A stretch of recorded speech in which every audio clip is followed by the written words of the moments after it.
Hi, I'm Barbara McKay from NorthStarFacilitators.com, and I'd like to teach you a simple consensus building technique that you can do in 20 or 30 minutes.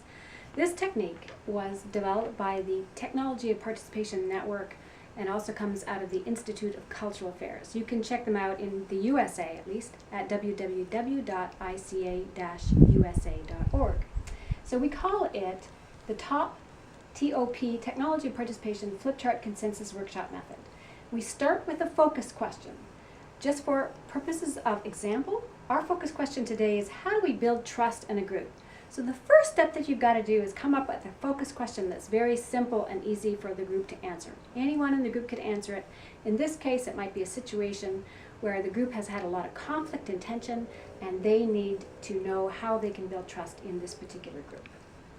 That's the first step. Come up with your central focus question. Your next step is to create a flip chart or on a whiteboard the same question and number down the side. Usually we look for about 12 to 20 ideas. As you can see, I got about 13, but in the next page we can get about 15 ideas. You will put your question at the top. You have enough space between your questions that you can enter answers to that question as the group comes up. So you prepare this. Now you ask each member of the group to think about that question on their own. Brainstorm your answers to this question individually. Then get together in small groups. Maybe pairs, maybe threes, maybe fours, depending on the size of your group. When you do that, it allows people to start to build consensus and understand each other's ideas. They get to share their answers. They get to choose maybe 2 or 3 that they'd like to submit to the whole group to post on the flip chart. So now they've started their top 2 or 3 questions per pair, and you're ready to take their answers. And this is what it would look like if I jotted down their answers. And this is from an actual group. So you still have your focus question at the top. You have your numbers 1 to 15 or 1 to 20, whatever you come up with. And you quickly write, go around the group and ask each small group, what's one answer you came up with this question? You start writing them down. It's a good idea to have your colors go back and forth. So if you had them all blue, for example, it'd be very hard to distinguish between the questions. So here we have our answers, and our next step will be to actually code these answers into like answers. And so you might ask the group, if we look at number 1, is there any other number on this chart that is similar to number 1 in terms of its intent or its answer? So I'm going to read out these answers. Be human, recognize each other's humanness, neutrality of the facilitator, create safe space, structure and time affects the process, find or translate the essence, not just the words, be mindful of culture, language, and history.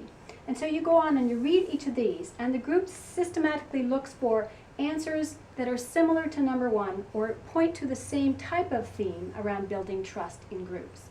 And what this group said was that number 1, we gave an orange circle. So it said, is there any others that I can give an orange circle to? They're similar in scope. And what they came up with is they said, well, number 7, honoring diversity on an individual basis is a little bit like being human and recognizing each other's humanness. They also said, well, I see from my little coding, which you can't see, that there's no other answer like that. So they only came up with 2 answers for that theme, which we'll code later. Later on, they came up, we said, okay, is there anything similar to number 2? Neutrality of the facilitator. Well, they said that's a little bit like number 3 too. So you put the same code beside each of the ones. And I left enough space between the number and how I wrote to do these codes. They also said that be self-aware and reflective is a little bit like these 2. And that's about it.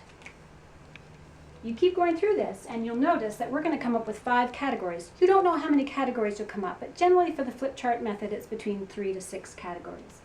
The next one we decided to give a pink triangle. There's no rhyme or reason, I just used different colors and different symbols. And they said that was also like change takes time, structure and time affects the process, change takes time, be patient.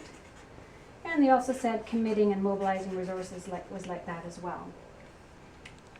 We keep working through each of the first ones and we say, okay, so now we've got 3 different themes around how do we build trust in groups. A 4th theme is this. What's similar to that? So we said, well, number 10 was like that. And number 13, acknowledge the elephant in the room. And they also said the last one, number 15, make sure everyone is heard, was similar.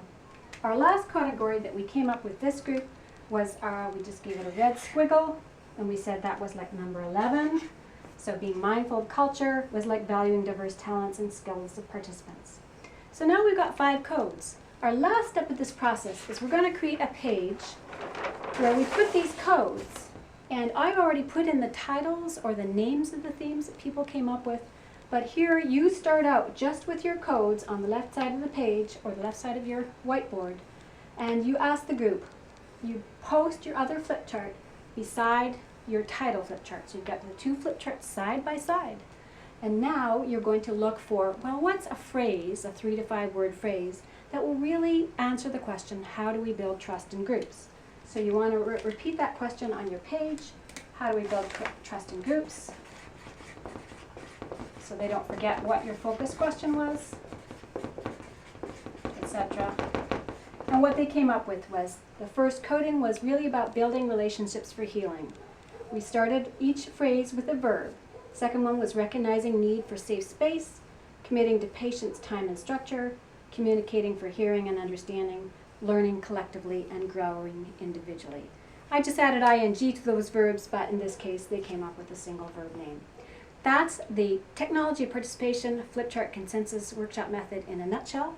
I hope that you get a chance to use it. It's very effective when you have groups of about 3 to 10, and you'll want to learn the full Consensus Workshop Method.